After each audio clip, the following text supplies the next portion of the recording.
Man alone gave the native girl his horse without asking for it back. The next day, a wild stallion waited by the fence. The morning sun cast long shadows across the dusty plains when Jake Morrison first saw something that would change everything he thought he knew about the world.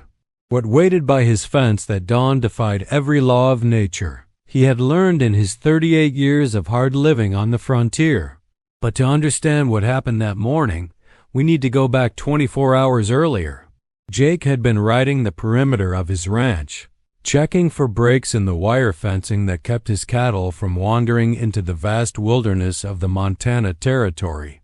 The year was 1879, and the land still held secrets that civilized men were only beginning to discover.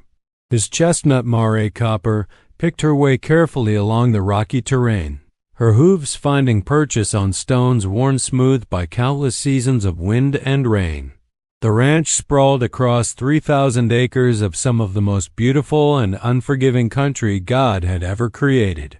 Rolling hills covered in buffalo grass stretched toward mountains that scraped the belly of the sky, their peaks crowned with snow even in the heat of summer. Jake had inherited this land from his father, who had claimed it during the homestead rush of 1862. Every sunrise brought new challenges, from prairie fires that could consume everything in their path to winters so brutal they could freeze a man solid in his saddle. Jake was a man carved from the same hard stone as the land he worked.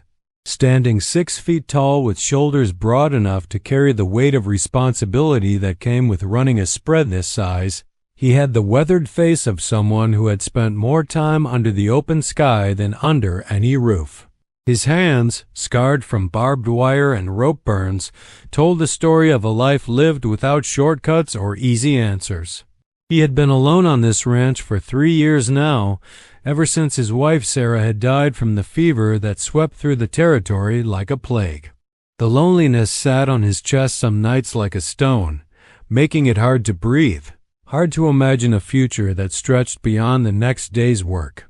But work was what kept him sane, what gave his days meaning when meaning seemed as scarce as water in a drought.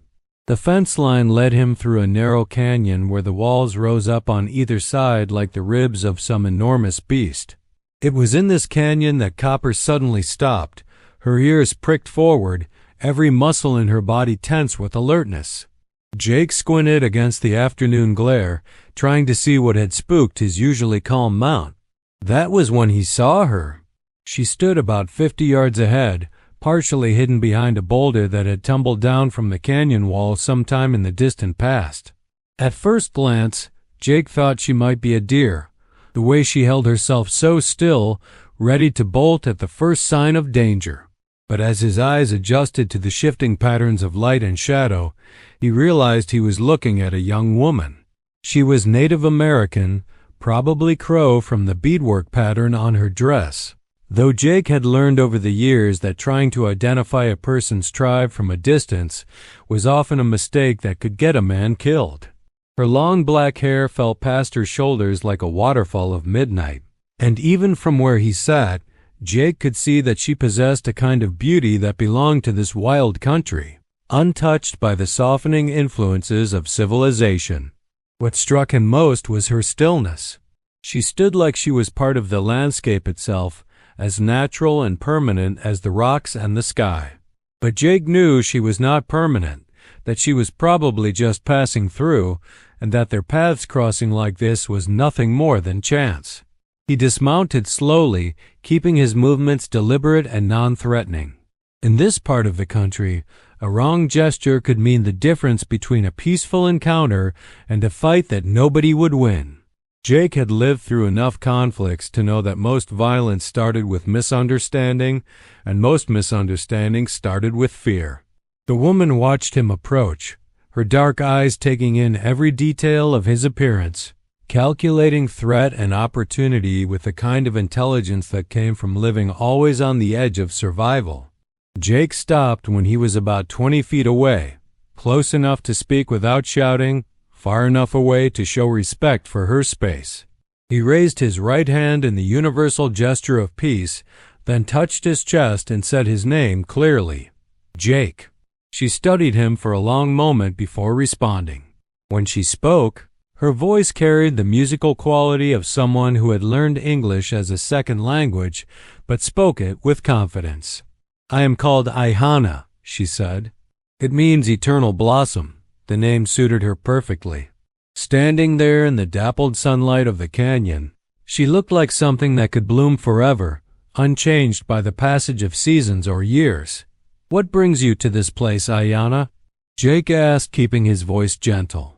She gestured toward the canyon walls, and Jake noticed for the first time the paintings that decorated the stone surfaces. Ancient images of buffalo and horses, hunters and warriors, scenes from a time when this land knew different masters. The artwork was old, older than any European presence in this territory, and it told stories that Jake could only guess at. "My grandmother's grandmother painted these walls," Ayana said. "I come here to remember." Jake understood. Every person carried places inside them that held more than just memories, places that contained pieces of their soul. For him, it was the grave where Sarah lay buried beneath a simple wooden cross. For Ayana, it was apparently this canyon where her ancestors had left their mark on the world. They talked for another hour as the shadows grew longer and the air began to carry the cool promise of evening. Ayana told him about her life with a small band of Crow who moved seasonally between hunting grounds, following patterns established by generations of their people. Jake found himself telling her things he had not spoken aloud since Sarah died, about the loneliness of the ranch, about the weight of maintaining something his father had built with his own hands. When the conversation finally wound down, Jake realized he had been standing in one place longer than he had in months, maybe years. Usually, he was always moving, always working, always pushing forward to the next task. But something about Ayana's presence had given him permission to simply be still. As he prepared to mount Copper for the ride back to the ranch house, he noticed that Ayana kept glancing at his mare with an expression he could not quite read. It was not envy exactly, but something deeper, more complex. "Your horse is beautiful," she said finally. Jake patted Copper's neck affectionately. "She has been with me for 8 years. Saved my life more times than I can count." Ayana nodded, understanding passing between them like a current of electricity. In this country, a good horse was not just transportation or a tool for work. A good horse was the difference between living and dying, between making it home and becoming food for the vultures that circled endlessly overhead. "I had a horse once," Ayana said quietly, "a paint mare with eyes like amber. She was stolen in a raid 2 winters ago." The words hung in the air between them, carrying weight that went beyond their literal meaning. Jake understood that losing a horse was like losing a part of yourself, like having a limb cut away. He could see the grief in Ayana's eyes, still fresh despite the passage of time. Without thinking, without calculating the consequences or weighing the practical implications, Jake made a decision that surprised him even as the words left his mouth. "Take her," he said, nodding toward Copper. Ayana's eyes widened. "What do you mean?" "Take Copper. She needs to run free sometimes, and I think she would like you." For a moment, Ayana looked like she might argue, might explain all the reasons why she could not accept such a gift from a stranger. But then something shifted in her expression, and Jake saw her recognize the truth of what he was offering. This was not charity or pity. This was one person acknowledging another person's loss and trying, in some small way, to balance the scales. "I cannot take your horse," she said, but there was less conviction in her voice than before. "You are not taking her," Jake replied. "I am giving her to you. There is a difference." Ayana approached Copper slowly, extending her hand for the mare to sniff. The horse accepted her touch immediately, as if recognizing something familiar in this stranger's scent or spirit. Within minutes, Ayana was stroking Copper's muzzle like they were old friends reunited after a long separation.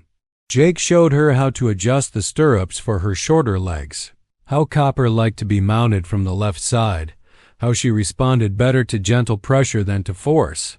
As he spoke, he realized he was giving away more than just a horse. He was giving away 8 years of partnership, 8 years of shared experiences and mutual trust. But watching Ayanna settle into the saddle with the natural grace of someone born to ride, Jake knew he was making the right choice. Copper seemed to sense it too, stepping lively and alert, her ears pricked forward with renewed interest in the world around her. "I will care for her as if she were my own child," Ayanna promised. Jake nodded, knowing she spoke the truth. "I know you will." As Ayanna rode away, leading Jake's pack horse behind her so he could carry his supplies, Jake felt something he had not experienced in years. It was not happiness exactly, but it was the absence of the crushing weight that had pressed down on his chest for so long. For the first time since Sarah died, he had acted purely out of generosity rather than necessity, and the feeling was both strange and wonderful. The walk back to the ranch house took Jake 3 hours, but he did not mind. The evening air was cool and sweet, filled with the scent of sage and wild flowers. Stars began to appear in the darkening sky. More stars than most people would ever see in their lifetimes, spread across the heavens like diamonds scattered on black velvet. Back at the ranch house, a simple two-room structure built from logs his father had cut himself, Jake heated beans and bacon for his dinner. The silence that had always felt oppressive now seemed peaceful, as if the house itself was resting after years of holding too much sadness within its walls. That night, Jake slept better than he had in months. His dreams were filled not with memories of loss and grief, but with images of Ayanna riding across open plains, her hair streaming behind her like a banner of freedom. He woke before dawn, as was his habit, and stepped outside to check the weather before beginning his daily chores. The eastern horizon was just beginning to show the pale gray light that preceded sunrise, and the air carried the crisp bite of autumn approaching. Jake had taken perhaps 10 steps toward the barn when he stopped dead in his tracks. Standing by the fence that surrounded his small corral was a horse unlike any he had ever seen. It was a stallion, coal-black except for white markings on its legs that looked like it had stepped through fresh snow. The animal stood 17 hands high, with a chest broad enough to carry a man across a continent and legs that spoke of speed and endurance in equal measure. But what made Jake's breath catch in his throat was not just the stallion's size or beauty. It was the fact that this horse was completely wild, untouched by human hands, and yet it stood calmly by his fence as if it had been waiting for him specifically. The stallion's eyes met Jake's across the 30 yards that separated them, and in that gaze Jake saw intelligence that seemed almost human. This was not a domestic animal that had wandered away from some distant ranch. This was a creature that belonged to the wilderness, that had chosen to come here for reasons Jake could not begin to understand. Jake approached slowly, the same way he had approached Ayanna the day before, keeping his movements deliberate and non-threatening. The stallion watched him come, showing no signs of fear or aggression, just a kind of patient waiting that suggested it had important business to conduct. When Jake was close enough to touch the fence rail, the stallion stepped forward and stretched its neck over the barrier. Jake extended his hand carefully, and the horse sniffed his palm with the delicate curiosity of an animal trying to read a story, written in scent and warmth. "Where did you come from, boy?" Jake asked softly. The stallion nickered quietly, a sound that seemed almost like an answer. Jake noticed that the horse bore no marks of human ownership, no brands or scars from ropes or bits. Its mane and tail were long and untangled, flowing like silk in the morning breeze. Jake spent the next hour simply standing by the fence, letting the stallion become accustomed to his presence. The horse showed no inclination to leave, instead grazing peacefully on the grass that grew around the corral posts. Occasionally it would lift its head to look at Jake, as if checking to make sure he was still there. As the sun climbed higher and the day's heat began to build, Jake realized he needed to make a decision. He could open the gate and try to bring the stallion into the corral, or he could leave things as they were and see what developed naturally. Given the events of the previous day, Jake decided to trust in forces larger than his own understanding. He opened the gate wide and stepped back. The stallion regarded the opening for a long moment, then stepped through with the dignity of a king entering his palace. Once inside the corral, the horse began to explore its new surroundings, sniffing at the water trough, testing the strength of the fence posts, generally conducting the kind of thorough inspection that suggested it was considering a permanent arrangement. Jake spent the rest of that day working around the ranch while keeping one eye on his unexpected visitor. The stallion seemed content to remain in the corral, showing none of the restless energy that usually characterized wild horses when confined. It was as if the animal understood that this was not captivity but sanctuary. That evening, as Jake was finishing his chores, he heard the sound of approaching hoofbeats. He looked up to see Ayanna riding toward the ranch house, mounted on Copper and leading a second horse behind her. As she drew closer, Jake could see that her companion was a young Crow warrior, probably her brother or cousin from the family resemblance. Ayanna dismounted near the corral, her eyes immediately drawn to the black stallion. The expression on her face was one of recognition mixed with something that might have been awe. "His name is Windrunner," she said quietly. "He has never allowed a human to touch him." Jake looked from Ayanna to the stallion, understanding beginning to dawn in his mind like sunrise over the mountains. "You know this horse?" The young warrior who had accompanied Ayanna spoke for the first time, his English heavily accented but clear. "Windrunner has been seen for many seasons. He leads a herd of wild horses that roam between here and the Yellowstone River. No man has ever gotten closer than a rifle shot." Ayanna approached the fence where the stallion stood watching them with calm interest. "My grandmother told stories about horses like this one. She said they were gifts from the spirit world, that they appeared when the balance of things needed to be restored." Jake felt a chill run down his spine that had nothing to do with the evening air. "Are you saying this horse came here because of what I did yesterday?" Instead of answering directly, Ayanna reached into a pouch hanging from her belt and withdrew something wrapped in soft leather. She handed it to Jake, who unwrapped it to reveal a piece of turquoise carved into the shape of a running horse. The craftsmanship was exquisite, the stone polished to a deep blue-green that seemed to hold light within itself. "This belonged to my grandmother's grandmother, the one who painted the canyon walls. She said it would know when to find its way to the right person." Jake turned the carved horse over in his palm, feeling its weight and warmth. "I cannot accept this, Ayanna.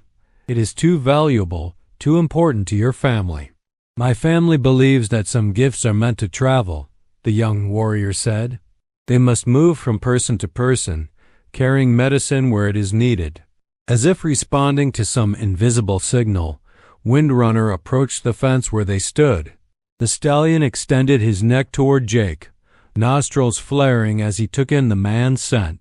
Then, moving with careful deliberation, the horse touched his muzzle to Jake's chest, directly over his heart. The contact lasted only a moment, but in that brief connection Jake felt something shift inside him. The constant ache of loneliness that had been his companion for 3 years did not disappear, but it transformed into something else, something that felt more like anticipation than grief. "He has chosen you," Ayanna said simply, "just as you chose to give without expecting anything in return." Over the following weeks, Jake began the slow process of building a relationship with Windrunner. Unlike breaking a domestic horse, this process required patience and respect rather than force. The stallion allowed Jake to approach him, to touch him, even to place a halter on his head, but always on the horse's terms, always as a willing participant rather than a conquered animal. Jake discovered that Windrunner possessed speed and endurance beyond anything he had ever imagined possible. The horse could run for hours without showing signs of fatigue, could navigate rocky terrain that would challenge a mountain goat, could sense danger from distances that seemed almost supernatural. But more than his physical abilities, Windrunner brought something to the ranch that Jake had not realized was missing. The horse's presence attracted other wild animals that had previously avoided the human settlement. Deer began grazing openly in the pastures, eagles nested in the dead pine near the house, and even a family of foxes took up residence in the old root cellar. It was as if Windrunner served as an ambassador between the civilized world and the wild world, helping them coexist in ways that benefited both. Ayanna visited the ranch several times over the next month, sometimes alone and sometimes with members of her band. These visits always felt natural and welcome, never intrusive or demanding. She and Jake would talk for hours about everything and nothing, sharing stories and perspectives that helped each of them understand the world from a different angle. Jake began to realize that his gift of copper had opened a door between two worlds that had been artificially separated by fear and misunderstanding. Through Ayanna and her people, he learned about the land in ways his formal education had never taught him. He discovered which plants could be used for medicine, how to read weather patterns days in advance, where to find water during drought years. In return, Jake shared the practical knowledge he had accumulated through years of ranching. He taught Ayanna's people about crop rotation, about building structures that could withstand prairie storms, about preserving meat for the lean months of winter. The exchange felt balanced and natural, like pieces of a puzzle finally finding their proper places. Jake realized that his father had been wrong about many things, that the land was big enough for everyone if people were willing to share and learn from each other. As winter approached, Jake found himself anticipating the season with something approaching excitement rather than dread. Windrunner had shown him trails through the mountains that he had never known existed, paths that would allow him to check his cattle even in the deepest snow. The stallion seemed to understand the rhythms of ranch work as if he had been born to it, appearing at Jake's side whenever there was difficult or dangerous work to be done. One evening in late October, as the first snow of the year was beginning to dust the peaks of the distant mountains, Jake stood by the corral watching Windrunner interact with the other horses. The stallion had attracted several mares from wild herds, and they now grazed peacefully in the expanded pasture Jake had fenced specifically for them. Ayanna approached from the direction of the house where she had been helping Jake prepare jerky for the winter months ahead. Her presence had become so natural and comfortable that Jake sometimes forgot she was technically a visitor rather than a permanent resident. "You have been thinking," she observed, settling beside him on the fence rail. Jake smiled at her ability to read his moods. "I have been thinking about gifts and how they move through the world." "And what have you concluded?" "That maybe the point is not to hold on to anything too tightly. Maybe the point is to let good things flow where they need to go, trusting that what we need will come to us when we need it." Ayanna nodded thoughtfully. "My grandmother used to say that generosity was like water finding its own level. The more you pour out, the more flows back to fill the space." They sat in comfortable silence as darkness settled over the ranch. Stars began to appear overhead, and somewhere in the distance a coyote called to its mate. Windrunner lifted his head from grazing to gaze toward the sound, his ears pricked forward with alert attention. "He misses the wild sometimes," Jake said. "But not enough to leave," Ayanna replied. "He has found something here that matters more than freedom." Jake understood what she meant. Over the past months, he had discovered that true freedom was not the absence of connection, but the ability to choose your connections wisely. Windrunner had chosen to stay, not because he was trapped, but because he had found a purpose that fulfilled something deep in his spirit. As winter deepened and the snow piled high against the ranch house walls, Jake realized that his life had been completely transformed by a single moment of generosity.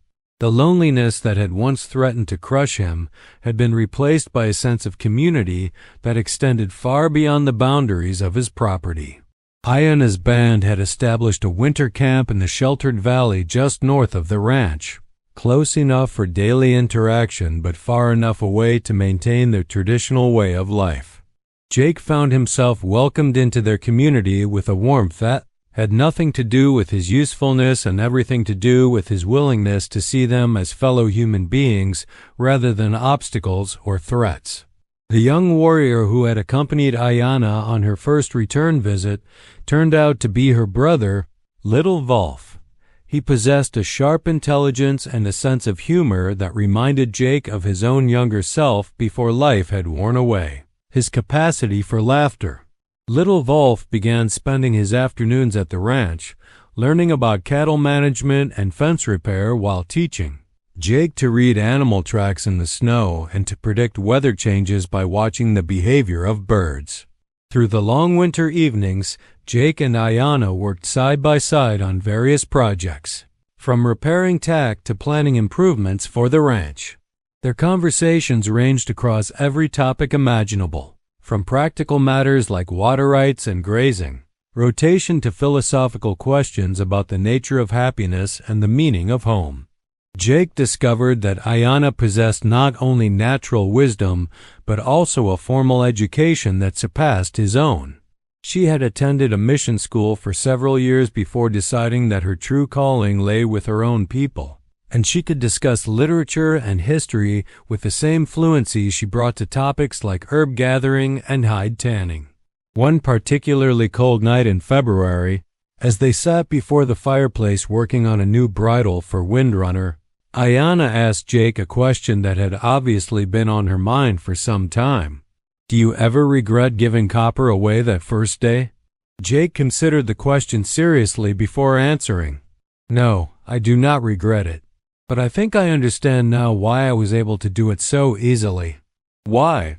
"Because I was ready to let go of the old life that was killing me slowly. Giving Copper away was like opening a door I had kept locked for too long." Ayanna smiled, her face beautiful in the firelight. "And what do you think about the new life you have found?" Jake looked around the room, taking in all the small changes that had accumulated over the months. Ayanna's beadwork hung on the walls beside his father's old photographs. Books in 2 languages lay stacked on the table. The smell of sage and sweetgrass mixed with the familiar sense of leather and wood smoke. "I think," he said carefully, "that sometimes the best gifts are the ones we never knew we needed." As spring arrived and the snow began to melt, revealing the green grass beneath, Jake made another decision that surprised him with its clarity and certainty. He asked Ayanna to marry him, not with grand gestures or elaborate speeches, but simply and directly while they stood watching Windrunner race across the pasture with his small herd. "I know our peoples have different ways," he said, "and I know there are complications we will have to work through. But I also know that what we have built together is worth fighting for." Ayanna's answer was everything he had hoped for and more. The wedding ceremony they eventually arranged blended traditions from both cultures, creating something entirely new while honoring the heritage each of them brought to their union. Windrunner seemed to approve of the arrangement. On the day of the ceremony, the stallion appeared at the ranch house wearing flowers that someone had woven into his mane, though no one could say who had done it, or how they had managed to approach the still wild horse closely enough to accomplish such delicate work. Years passed, and Jake's ranch became known throughout the territory as a place where different peoples could come together in peace and mutual respect. The success of his partnership with Ayanna's band attracted other Native Americans who were looking for ways to maintain their cultural identity while adapting to the changing world around them. Jake and Ayanna raised children who spoke 3 languages and felt equally at home in a tipi or a ranch house, who could read both the stars in the sky and the words on a printed page. Windrunner remained a constant presence in their lives, never fully domesticated but always loyal, always ready to carry Jake across impossible terrain when the work demanded it.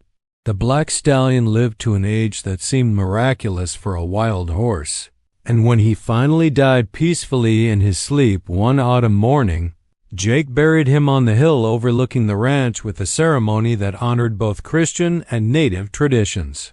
But Windrunner's legacy lived on in the colts he had sired, horses that combined his wild spirit with the gentleness necessary for working closely with humans. These horses became sought after throughout the region, not just for their physical abilities but for their intelligence and reliability. Jake lived to see the end of the frontier era, watched as railroads and telegraph lines connected his remote corner of Montana to the rest of the world. Through all the changes, he never forgot the lesson he had learned that day when he gave his horse to a stranger without expecting anything in return. The lesson was simple but profound. Generosity is not about what we give away, but about what we become in the act of giving. When we release our grip on the things we think we own, we create space for gifts we never could have imagined. And sometimes, if we are very lucky, those gifts come to us in the form of a wild stallion standing by our fence at dawn, waiting patiently to teach us that the greatest treasures in life are the ones we share. The carved turquoise horse that Ayanna had given Jake remained on the mantelpiece above their fireplace for the rest of his life, a reminder of the day when everything changed. Their children would often ask about its significance, and Jake would tell them the story of how a simple act of kindness had transformed not just his own life, but the lives of everyone who came after. As the years rolled by, the ranch expanded far beyond what Jake's father had ever envisioned. What had started as a cattle operation evolved into something more complex and sustainable. Jake and Ayanna established trading relationships that stretched from Canada to Mexico, dealing not just in livestock but in crafted goods, medicinal plants, and knowledge itself. The success of their multicultural approach to ranching attracted attention from government, officials, and business leaders throughout the territory. Delegations would arrive from distant cities, eager to understand how Jake had managed to create prosperity while maintaining peaceful relationships with the native tribes that other ranchers viewed as obstacles. Jake always credited his success to the lesson he had learned from Windrunner and Ayanna, that true wealth came not from taking but from giving, not from conquering but from collaborating. He would show visitors the diverse community that had grown up around his ranch, where white settlers worked alongside Crow families, where children of all backgrounds played together in the dusty streets of the small town that had sprouted near his property line. The town they eventually founded was named Windrunner's Rest, though most folks just called it Windrunner. It became known throughout Montana Territory as a place where differences were celebrated rather than feared, where disputes were settled through discussion rather than violence, where prosperity flowed from cooperation rather than competition. Jake's influence extended far beyond the boundaries of his ranch. He served as a mediator in conflicts between other ranchers and native tribes, always approaching each situation with the understanding that both sides had legitimate needs that could be met through creative solutions. His reputation for fairness and wisdom made him a sought-after arbitrator, and his decisions were respected even by those who disagreed with his conclusions. Ayanna became equally influential in her own right. She established the first school in the region that taught students in both English and native languages, ensuring that children could navigate both worlds with confidence and pride. Her work in education attracted teachers from across the country, who were interested in her innovative methods and multicultural approach. Together, Jake and Ayanna raised 5 children who embodied the best of both cultures. Their eldest son, Samuel Little Wolf Morrison, became a lawyer who specialized in treaty negotiations and land rights. Their daughter, Sarah Ayanna Morrison, followed in her mother's footsteps as an educator but expanded the work to include medical training, becoming one of the first Native American women to practice Western medicine alongside traditional healing methods. The other children found their own paths to success and service. One became a translator for the federal government, helping to prevent misunderstandings that might lead to conflict. Another established a trading company that brought prosperity to Native communities throughout the region. The youngest became a writer who documented the stories and traditions of both cultures, ensuring they would not be lost to future generations. Windrunner's bloodline proved to be as enduring as his legend. The horses bred from his wild genetics became famous throughout the West for their intelligence, endurance, and gentle temperament. Ranchers from Texas to Oregon sought out Windrunner descendants, knowing that these horses could work hard all day and still have energy left for a moonlight ride across the prairie. The stallion's influence extended beyond mere genetics. Stories of his mysterious appearance at Jake's ranch spread throughout the territory, growing with each telling until Windrunner became something of a folk hero. Cowboys would swear they had seen him running free across the plains years after his death, leading herds of wild horses toward some distant paradise. But for Jake, Windrunner's greatest gift was not his speed or strength or even his mysterious origins. It was the way the stallion had appeared at exactly the moment when Jake was ready to receive what he had to offer. The horse had taught him that generosity was not about grand gestures or dramatic sacrifices, but about being present and aware enough to recognize when someone else's need was greater than your own attachment to what you possessed. This lesson served Jake well throughout his long life. When drought struck the region in 1887, Jake opened his wells to neighboring ranchers whose cattle were dying of thirst. When the harsh winter of 1891 trapped several families in their homesteads, Jake organized supply convoys that kept them fed until spring arrived. Each act of generosity seemed to return to him multiplied. The ranchers he helped during the drought became his strongest allies when cattle thieves threatened the region. The families he aided during the hard winter became lifelong friends who stood by him through every subsequent challenge. As Jake entered his 70s, he began to see his life's work continuing in ways he had never expected. Young people from across the country came to study at the schools Ayanna had established, carrying her methods and philosophy back to their own communities. The trading networks Jake had developed became models for other regions struggling with cultural integration.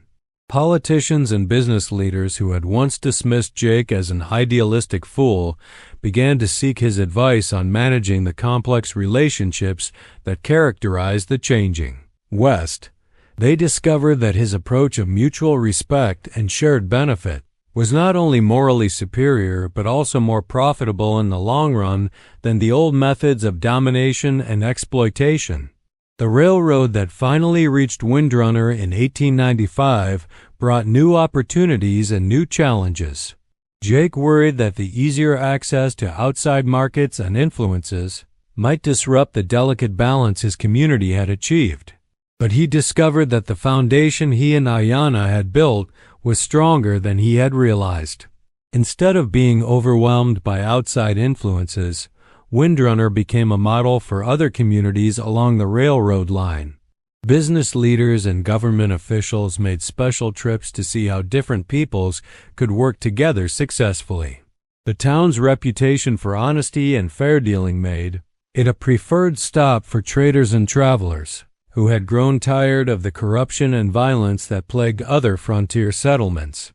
Jake's health began to decline in his late 70s, but his mind remained sharp and his spirit strong.